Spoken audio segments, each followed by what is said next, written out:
ಹಾ ಏನು ಮಗ? ಸೊ ಅದ ಚಿಲ್ಲಿ ನಮ್ ಜಮೀನ್ ಸುತ್ತಮುತ್ತಲ ಕಂಪ್ನಿಗಳಾಗವೆ, ಒಳ್ಳೆ ರೇಟ್ಗೆ ಹೋಗ್ತೈತೆ. ನಾನು ಯಾವ್ದೇ ಕಾರಣಕ್ಕೂ ಸೇಲ್ ಮಾಡಲ್ಲ ಮಚ್ಚ. ಇಲ್ಲ ಇಲ್ಲ ಇಲ್ಲ ಇಲ್ಲ, ನಮ್ ತಾತನೂ ಇಲ್ಲೇ ವ್ಯವಸಾಯ ಮಾಡವನೆ, ನಮ್ಮ ಅಪ್ಪನೂ ಇದ್ರಲ್ಲೇ ವ್ಯವಸಾಯ ಮಾಡವನೆ, ನಾನು ವ್ಯವಸಾಯ ಮಾಡಿ ಜೀವನ ಮಾಡ್ಕೊಂತೀನಿ. ಯಾವ್ದೇ ಕಾರಣಕ್ಕೂ ಮಾರಲ್ಲ ಮಚ್ಚ ಜಮೀನು. ಯಾರನ್ನ ಕೇಳಿದ್ರೆ ಜಮೀನು ಅವ್ನ್ ಮಾರಲ್ಲ ಅಂತ ಹೇಳೋ.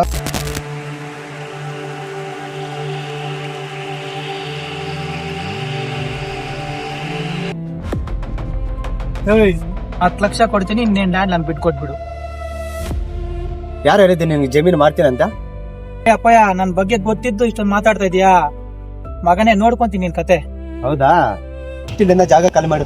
ಏಯ್, ನಾಳೆ ನೋಡ್ಕೊಂತೀನಿ ನಿನ್ ಕತೆ. ಹೌದಾ? ಏನ್ ಮಾಡ್ತೀಯ ಮಾಡ್ಕೋ ಹೋಗಲಿ, ತೋರಿಸ್ತೀನಿ. ಮಗನೇ, ನಾಳೆ ನೋಡ್ಕೊಂತೀನಿ ಕತೆ.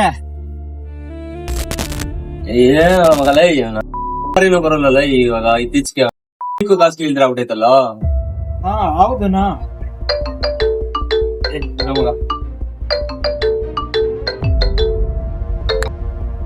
ಹಲೋ, ಏಯ್, ಒಂದ್ ಸೂಪರ್ ಇದೆ, ಎಲ್ಲಿದ್ದೀರಾ?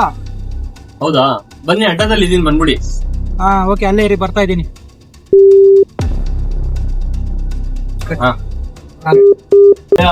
ನೋಡೋ ಹೆಂಗ ನಕ್ಕ ಸುಪಾರಿ ಬಂತಿರೋ ಒಂದು ಬರ್ತಾರೆ ಅವ್ರ ಬಾಸ್.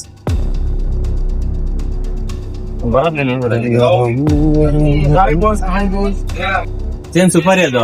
ಏನಿಲ್ಲ, ಒಂದ್ ಲ್ಯಾಂಡ್ ಅಕ್ವೈರ್ ಮಾಡ್ಬೇಕು, ಅದಕ್ಕೆ ಒಬ್ಬ ಮಗ ಬರ್ತಾನೆ. ಅವ್ನ ಎತ್ತಾದ್ರೆ ನಿಮ್ ಲೈಫ್ ಟೈಮ್ ಸೆಟ್ಲ್ಮೆಂಟ್ ಮಾಡೋದು.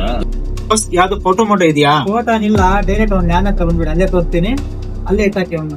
ಅಮೌಂಟ್ ನಿಮ್ ಅಕೌಂಟ್ ಟ್ರಾನ್ಸ್ಫರ್ ಆಗುತ್ತೆ, ಓಕೆನಾ? ಹುಡಿತೀನಿ. ಯಾವ್ದೋ ಈ ಕಾಸು ಇಲ್ಲಿದಾಗ ಯಾವ್ದೋ ಸಫಾರಿ ಬಸ್ ನೀಟಾಗಿ ಮುಗಿಸ್ಕೊಂಬರಂ ಪಾಪ. ಎಷ್ಟಾಯ್ತಪ್ಪ?